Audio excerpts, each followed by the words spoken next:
Hello and welcome to the Divine Me Time channel. This is Beth, your self-care specialist. The title of this entry is Meditation Trauma. Is it real? I listened to a fascinating interview on meditation trauma recently with Willoughby Britton, a neuroscientist who has done research into the negative effects of meditation. Apparently, she has received a great deal of backlash for her findings. While I don't agree with everything she says, and certainly not with the way she says it, I do think the pure science of her work is not only helpful but important, especially as a meditation teacher. To dismiss it would be incredibly negligent on my part. This controversy reminds me of a few years ago when in the yoga world, a lot of the talk was about the injuries that yogis were experiencing from their practice. Suddenly, headlines in the field were warning of the physical dangers of yoga poses and the hip replacements that were necessary. Now we go from the physical to the mental realm to discover that meditation, an often prescribed panacea for everything, can also be dangerous. Maybe it's us. Here's a thought. Maybe it isn't the yoga or the meditation. Maybe it's us and the way that we adopt practices. Unfortunately, we live in an era in which yoga and meditation, originally spiritual practices, are adopted by secular fields such as sports in the case of yoga, or psychology or personal development for stress as in the case of meditation. But meditation is not a treatment. It is a humble spiritual practice.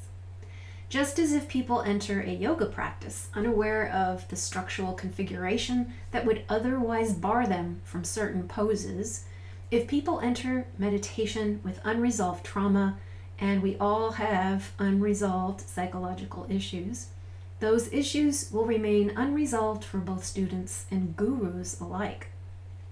The problem really isn't the practice itself. It's these unresolved psychological issues of who's practicing. I wrote another journal entry about who shouldn't meditate. Maybe I'll share that another time.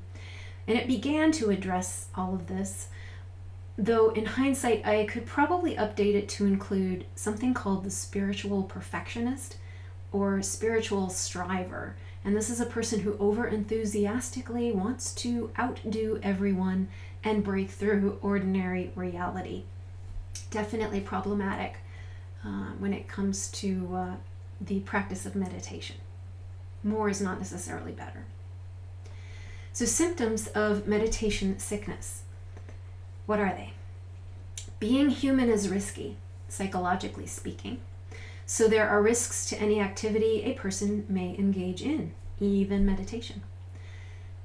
So some of the common symptoms that a meditation practice can bring to the surface in the form of a healing crisis can include sleeplessness, headache, flashbacks, dissociation, feeling out of control, anxiety, depression, negative rumination, intensified emotions, diminished emotions, memory loss, even paranoia. Meditation has also been shown that it can create challenges such as Kundalini awakening, which can be quite difficult for some people, hallucinations, or even psychosis, but I don't really want to go into those. Most people will never encounter them, and they certainly aren't the type of meditation students that I attract. So what do the symptoms tell us?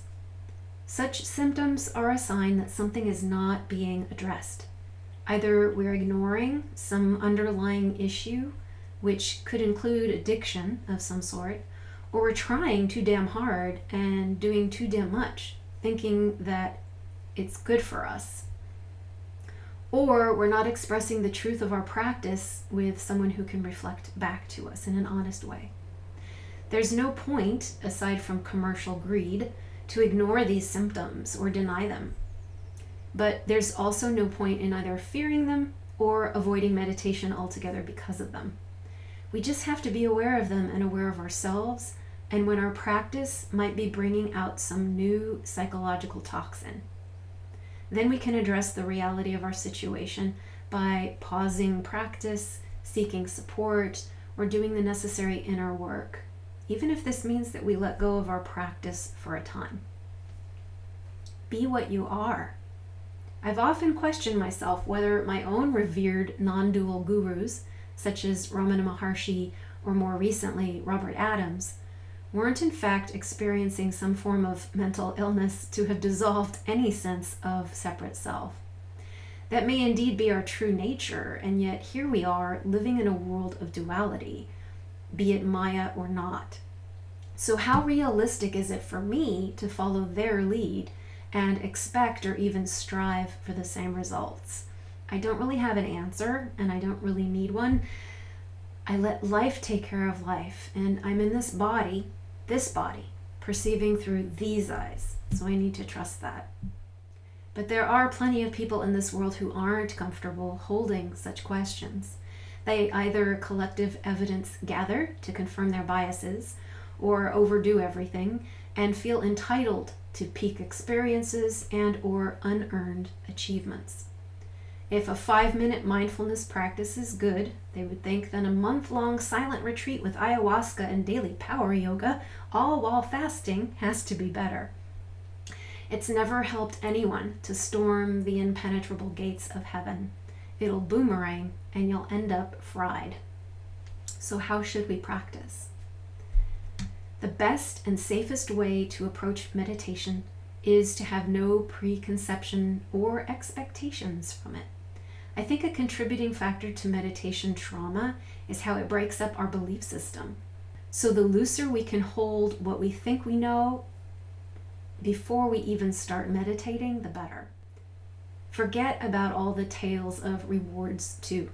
Assume that there are none. There's no goal to reach. There's no breakthrough just around the corner. Meditation isn't an act, it's a being. So why do we even bother, especially if there's no reward?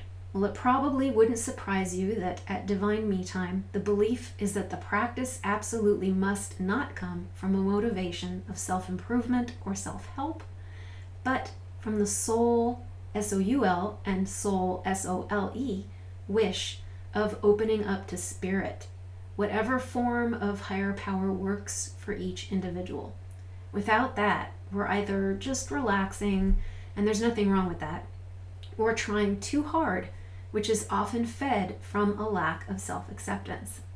There also has to be a level of self-compassion and self-awareness. No guru really can teach you to meditate because you have to be able to discover what works for you. You have to discover your own truths about it and trust in those truths. You have to communicate your experience when working with a teacher.